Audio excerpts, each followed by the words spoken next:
much, Professor Mesbur, and thank you very much, Professor Miller, for those kind words.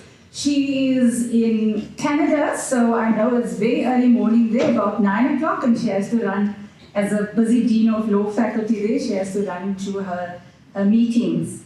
I want to acknowledge the Dean of the Faculty of Law, Professor De Vol, our Deputy Dean, Research and Postgrad Studies, who's also our MC. He did not fully introduce himself, Professor Vivienne Lawack. All the authors, I've got three of the authors here, and the rest of them are online. And some of them are actually ill, and we will be filling in as much as we can do.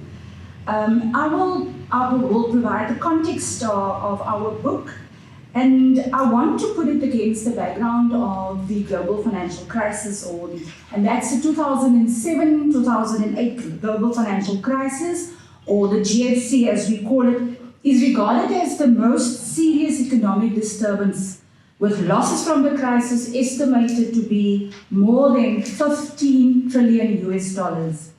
The GFC also represents the tipping point for financial regulation, but more so. Since the GFC, financial sectors all over the world have been transformed and disrupted. So what changed? The way in which we make and receive money or payments, how we save, how we invest, how we manage our risks and raise capital has changed dramatically.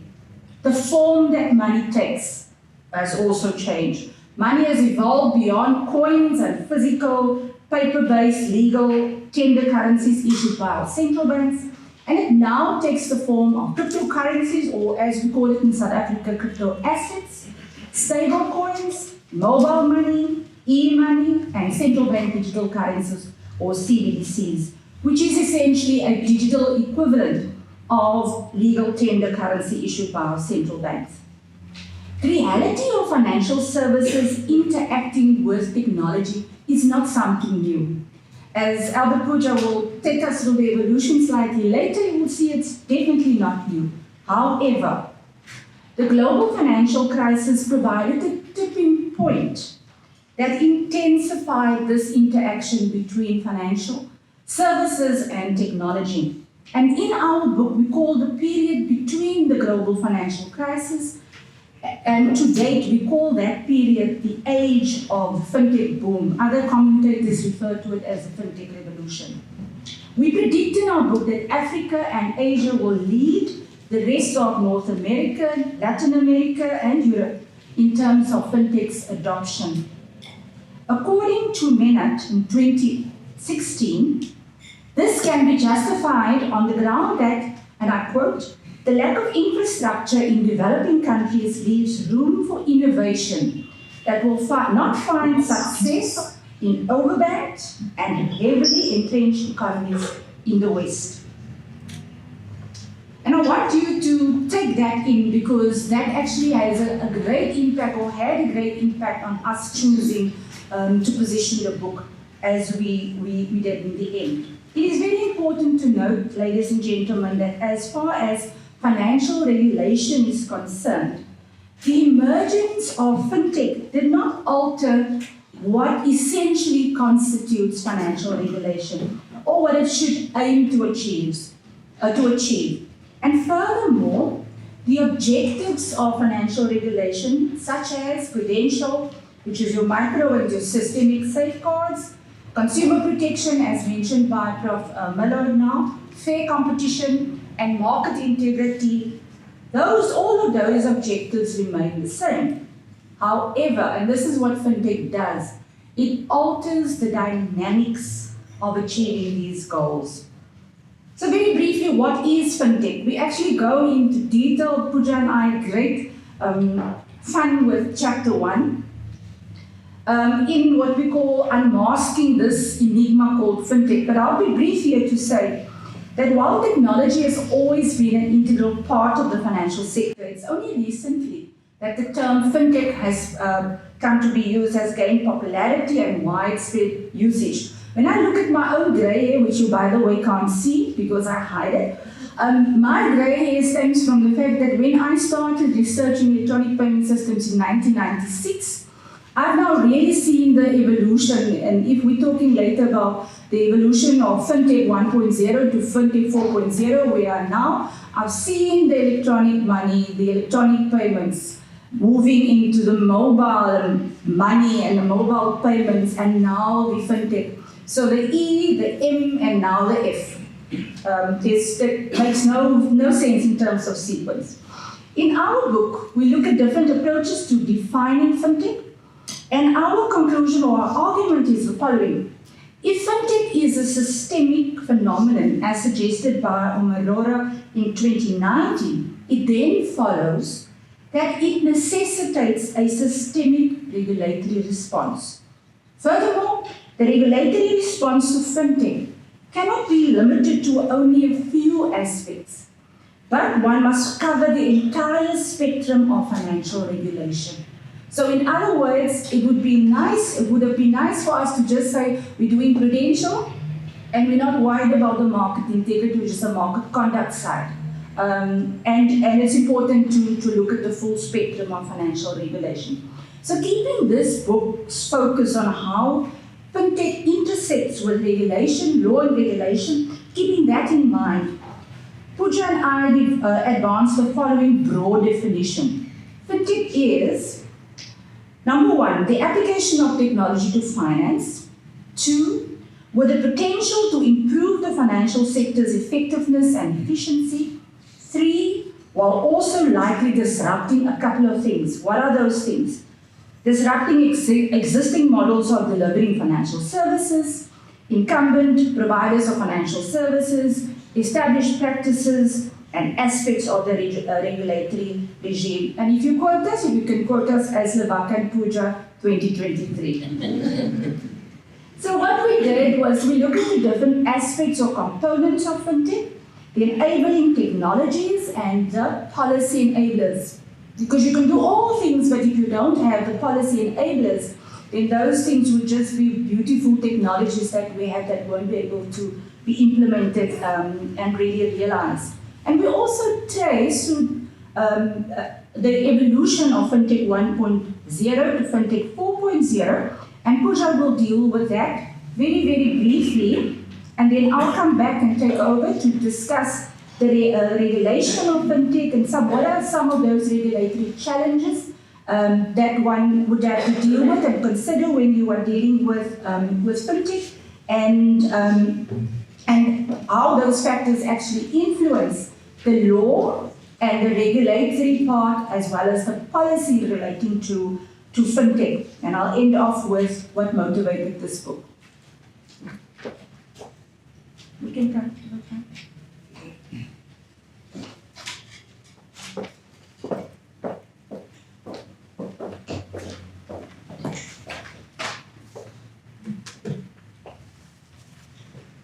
Thank you so much, Prof, for that background.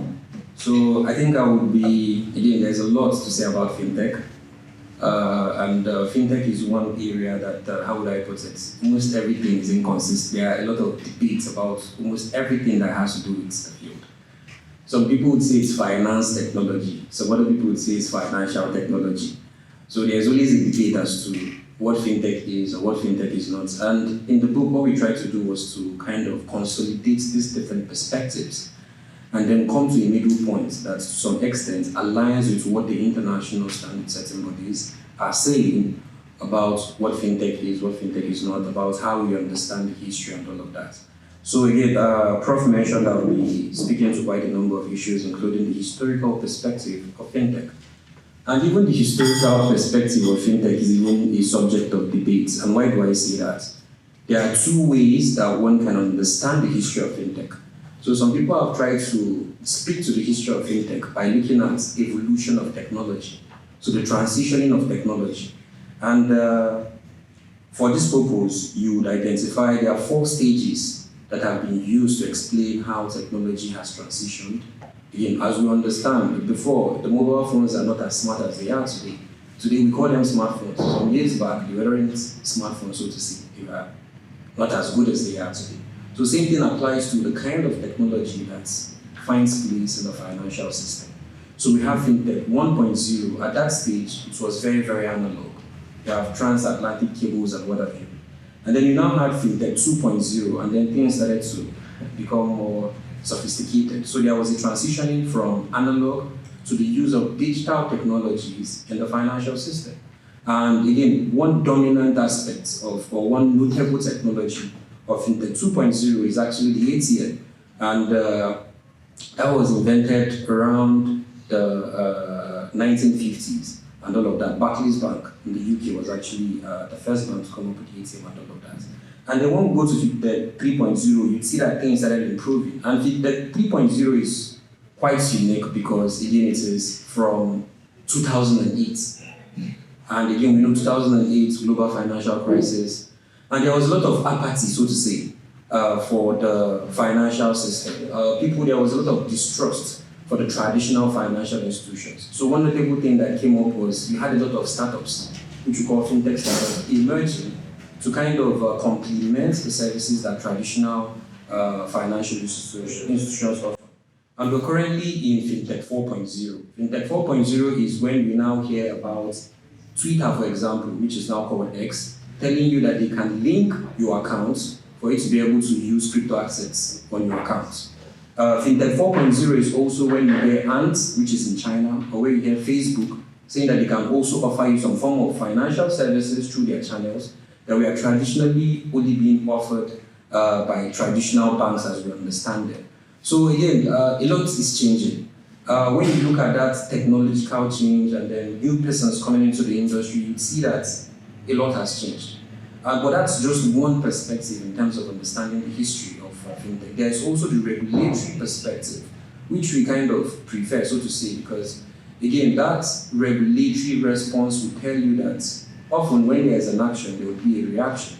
So essentially, the regulatory perspective is saying, as opposed to trying to understand the history of FinTech by looking at how technology has changed, how about you focus on how the regulators have been trying to respond to the change?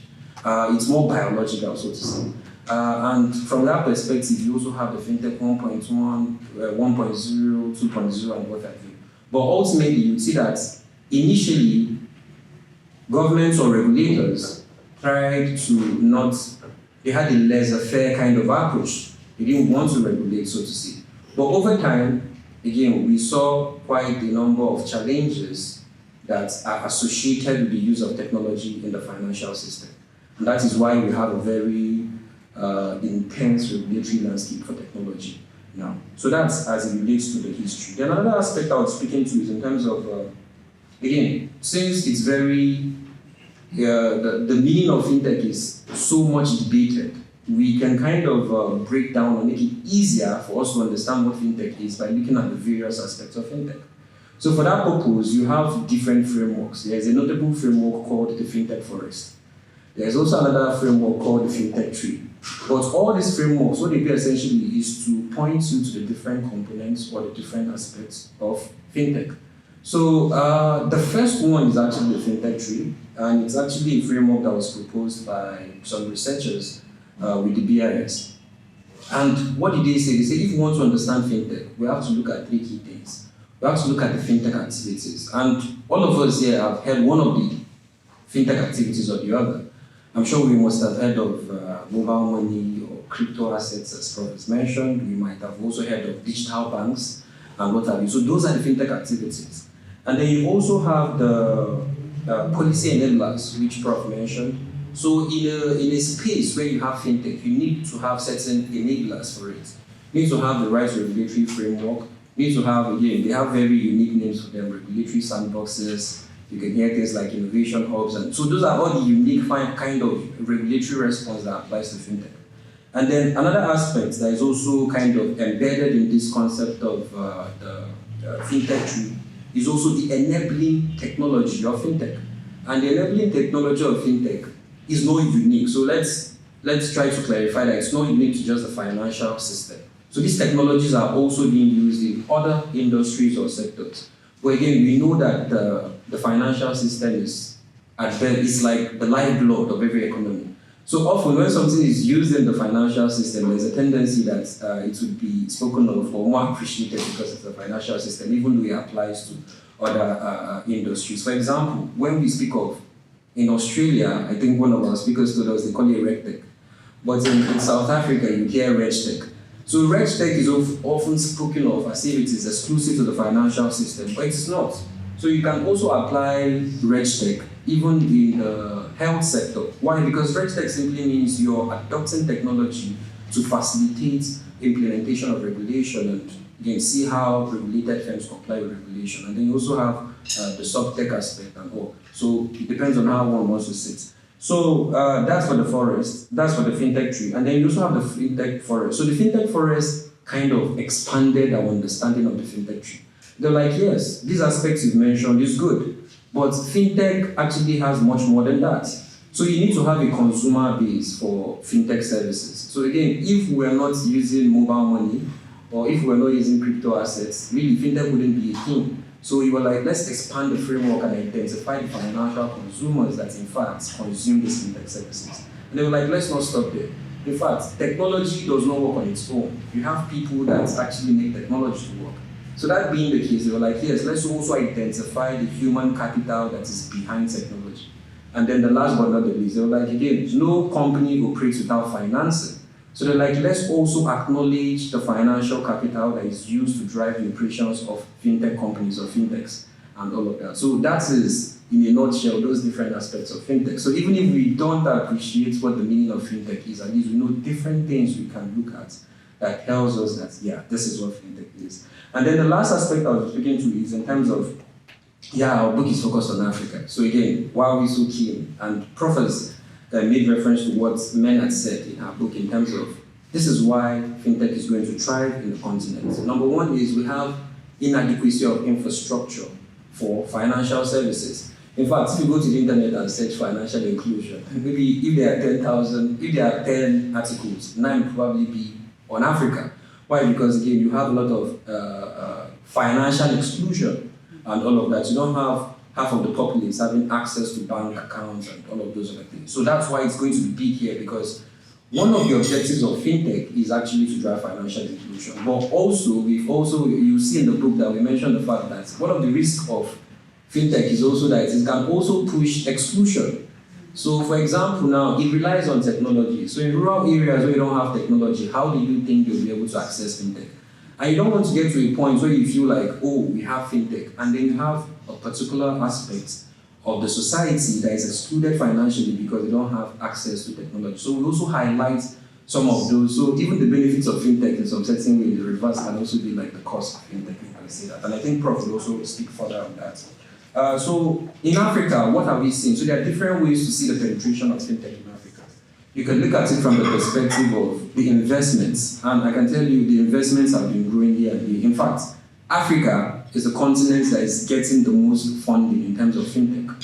Recently, one of the very big payment companies in Nigeria, Paystack, was actually acquired by Stripe, which is a company in the US. And so all the, what do they call it, the equity funding, the venture capital and all of that you have in the West, the actual destination is in Africa. So there's a lot of investments in it. So also revenues, yes, again, it's not free money, so it's not aid, it's business, yeah. So fintech is actually very business-based.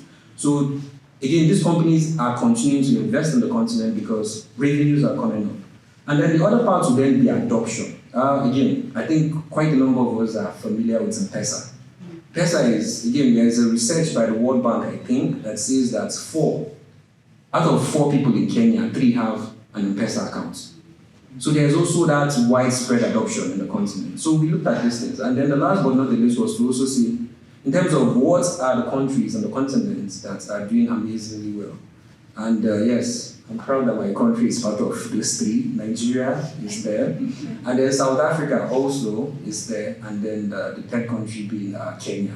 But again, that is not to say that those are the only countries where fintech is thriving. You have Rwanda, you have Ghana, you have Cameroon.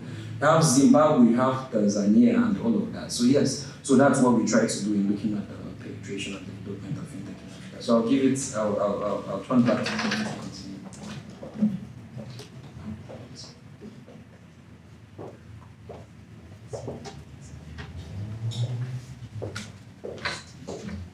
see, when you're younger, then you can speak without your notes, and I also do some clip notes here and there. Thank you very much. I call Pooja normally our future Professor Pooja, and I'm speaking it into existence. So let me pick up where he left off.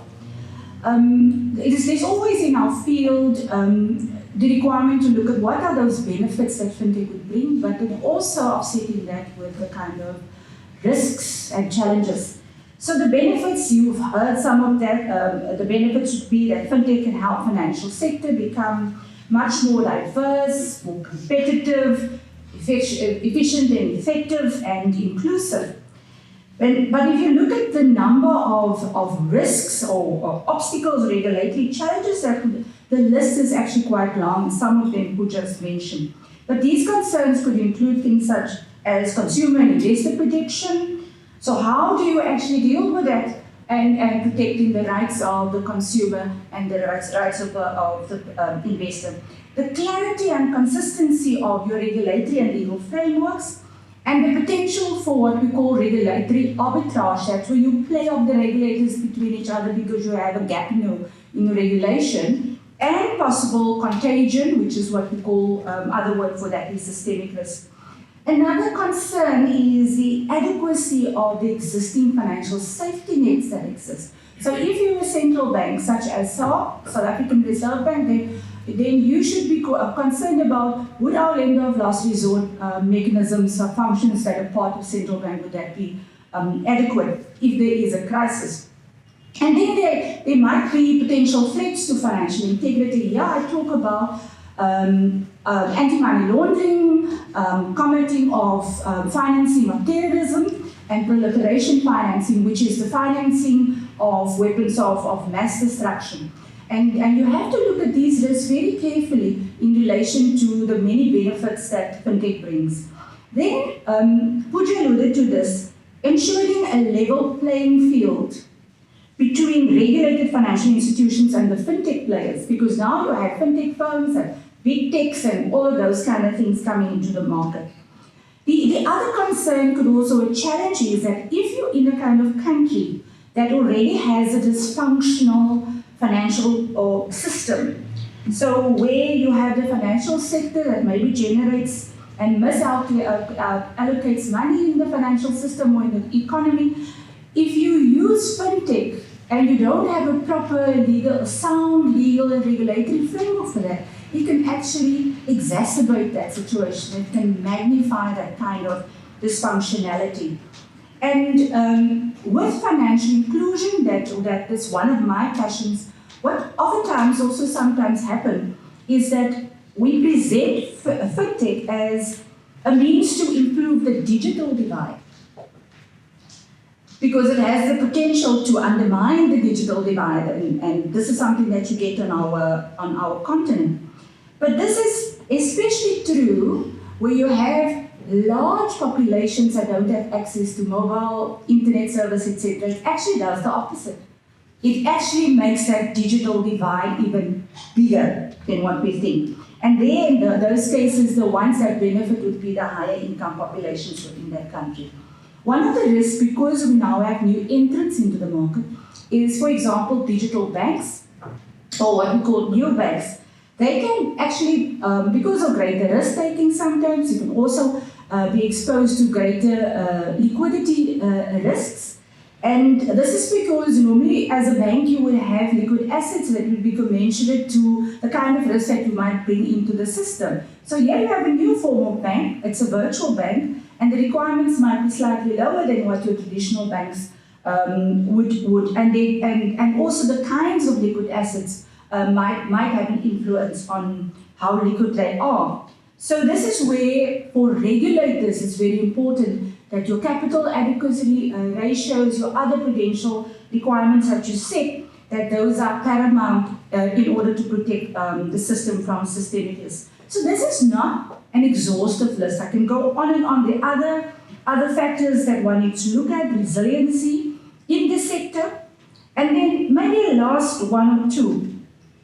Traditional financial services institutions have always been the gatekeepers when it comes to regulating the financial sector. But now you have with fintechs what we call disintermediation of these institutions. So you're actually bringing other kinds of gatekeepers into the system. And we don't always know how to deal with these new gatekeepers and identify them. And then the technology itself, when Professor Millard said that she didn't quite understand blockchain, so even AI and blockchain, they themselves can bring in some other kind of challenges. I'll mention one because Marlon will speak to that a little bit later.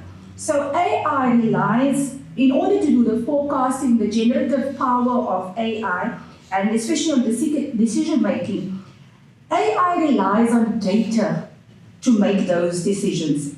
But then, because you're relying on data, then you land up in all sorts of data privacy and data protection kind of issues. So you're trying to solve the one problem with a wonderful technology, and then you are dealing with some other kinds of things. Pooja mentioned what happens on the African continent, so I'm not going to relate that again. Maybe just before I close the regulatory approaches, there are about 6 of them. I think you mentioned part 2. And this is typically how regulators would then decide, okay, what are we going to do? Sometimes it's a combination of them, sometimes they operate in isolation. They can either apply the existing regulatory framework applicable to traditional financial institutions. And then they will look at that in relation to a fintech then undertaking the same or comparable activities as the traditional financial institutions. Or they can develop regulations that are tailored or specific to fintech activities.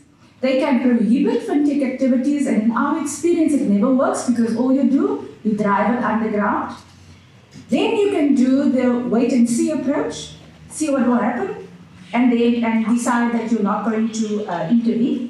And then what the Reserve Bank or SARB is currently doing is adopting the test and learn approach, in which the regulator develops a framework, such as the regulatory sandbox, where you try and use the sandbox to better understand the risks and the benefits and to make that kind of calculation. And finally, to adopt innovation, what we call innovation facilitators. Here we have innovation hubs, accelerators, etc. So how does one then strike a balance? If you're a regulator, what do? It's not always a neat sum. Duval Chamberlain knows this very well because that's the space in which Senfree operates. So it's not always very easy to strike a balance between promoting fintech or any kind of innovation and then confronting the challenges that innovation poses. And we as scholars, we often argue that it's sometimes impossible to find a balance between these competing interests. So you're promoting financial innovation, but you also want to have financial integrity in the system, and you want to develop clear prudential standards for that, for the sector. So what will we do? It's lovely to be an academic. You say, come regulator, do a trade-off. Try and balance it. Sometimes at some given time, one of these competing interests will always weigh higher. I'll give you an example. In the work that I've done on mobile money, I found the same in mobile money that I found in international remittances, that the trade-off is always there between financial inclusion and financial integrity, which is where you look at the AML, CFT, and etc. And in most cases, when I studied that, I found that the scale tips in favor of financial integrity and not financial inclusion. So we've got a long way to go. The Bali Agenda 2030 FinTech Agenda calls for countries to adapt regulatory frameworks and supervisory practices for orderly development and stability of financial systems, while noting that new risks may arise. So why did we do this book? A couple of motivations.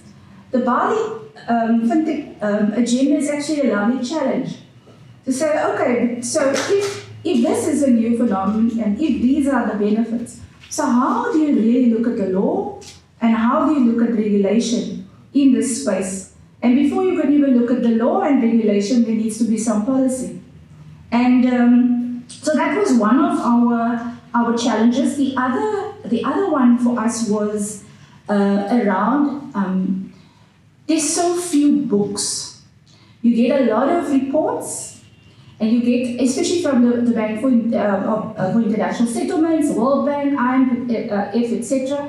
And then also those research think tanks, all sorts of reports and articles, but very few books. And I think we could only find about one dealing with sub-Saharan Africa and not with an African perspective, so that became another challenge. So the dearth of books on fintech in Africa. And then we thought it would be a nice challenge to explore, to be a first to actually explore FinTech law and regulation from an African perspective. But what we did find was that if we want the full benefits of FinTech to realize as a continent, then what we will need would be regional and continental regulatory coordination and cooperation, and we would need to strengthen that if our continent is to realize the full benefits of FinTech. So this is a book written by Africans to find legal, regulatory, and policy solutions for Africa. There are 14 chapters. What we've done was to really just give you a taste of how we delve into this in chapter 1. The subsequent chapters have various aspects of FinTech that the authors that are all part of my PhD, the FinTech Law and Regulation PhD cohort group, and I'll speak to that a bit later. And then we unpack those and we ask a few questions. How should the various financial regulatory frameworks respond to FinTech? What regulatory response do the various FinTechs require? So it might be different between a stablecoin and a cryptocurrency. How should regulation respond to the various FinTechs, particularly if you look at it from a prudential as well as a market conduct side? What regulatory response do FinTechs enabling technologies require? Not the FinTech itself, the activity or the product, and how should regulation deal with it as associated with FinTech? We've given you a snapshot. We realize after this, Malini, there's going to be a need for a follow-up book because we could really just do the tip of the iceberg. And it makes this field an absolutely exciting field.